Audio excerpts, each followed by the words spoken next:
Hello guys, dear ബ്ലോഗിലെ പുതിയൊരു വീഡിയോയിലേക്ക് എല്ലാവർക്കും സ്വാഗതം. അപ്പോൾ നമ്മളിപ്പോൾ നിൽക്കുന്നത് ബോണക്കാടാണ്. ഇവിടെ നേരിട്ടൊന്നും പോകാൻ പറ്റില്ല, പ്രത്യേകം പെർമിഷൻ എടുത്തിട്ട് വേണം അകത്ത് പോകാൻ. അപ്പോൾ നമ്മൾ അകത്ത് പോകുന്നതിന് മുൻപ് വണ്ടി നമ്പരും പേരും എഴുതി കൊടുത്തിട്ട് വേണം അകത്ത് കയറാൻ. അപ്പോൾ നമുക്ക് ബോണക്കാട് കാഴ്ചകൾ കണ്ടാലോ.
വരുന്ന ഇടയ്ക്ക് മഴ പെയ്തിട്ടുണ്ടായിരുന്നു. അപ്പോൾ നമ്മൾ വരുന്ന വഴിയിൽ ഇവിടെ മാത്രമേ ചായക്കട ഉണ്ടായിരുന്നുള്ളൂ കേട്ടോ.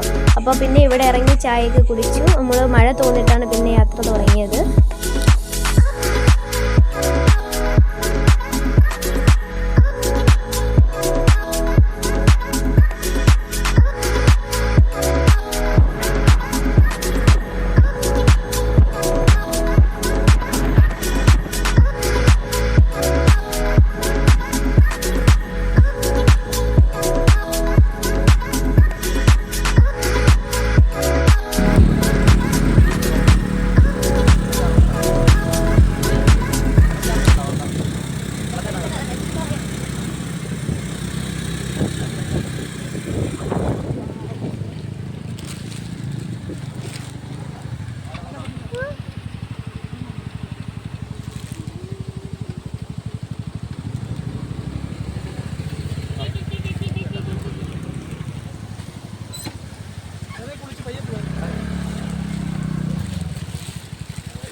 പിന്നെ അല്ല ചാച്ചന് നമ്മൾ ഇറങ്ങി നമ്മൾ കോടിക്ക് കേറി നിന്നതാ വിളിക്കുന്നത്. ഇവിടെ പോയി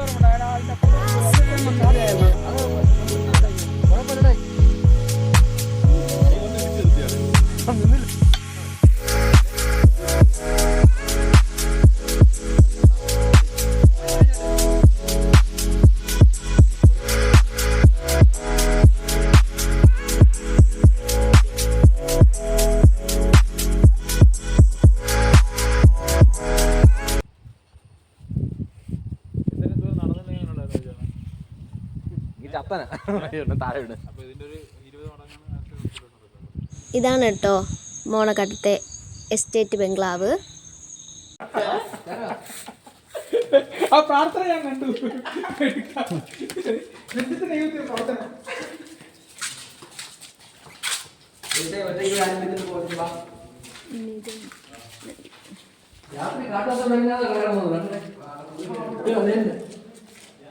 ഇത് കാട്ടുപോത്ത് ചെയ്തിട്ടിങ്ങനെയാ.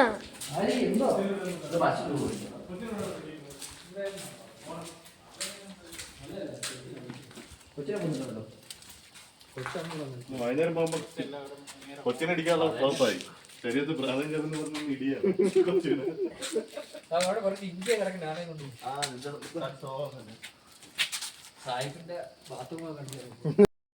ടോപ്പിലെ വ്യൂ അടിപൊളിയാണ്. പിന്നെ ഇവിടെ കൂടുതലായിട്ട് അട്ടശല്യം ഒരുപാടുണ്ട് കേട്ടോ. ഞങ്ങൾ കൂടെ വന്നതിൽ 2 പേരെ കാലിൽ കടിച്ചിട്ടുണ്ടായിരുന്നു. ഞങ്ങൾ പറഞ്ഞതിന് തൊട്ട് മുൻപേ കാട്ടുപോത്ത് പോയതിൻ്റെ കാൽപ്പാടുണ്ടായിരുന്നു ഇവിടെ. ഇനി അങ്ങനെ പറയാം. കിട്ടുന്നുണ്ട് കാട്ടുപാതേ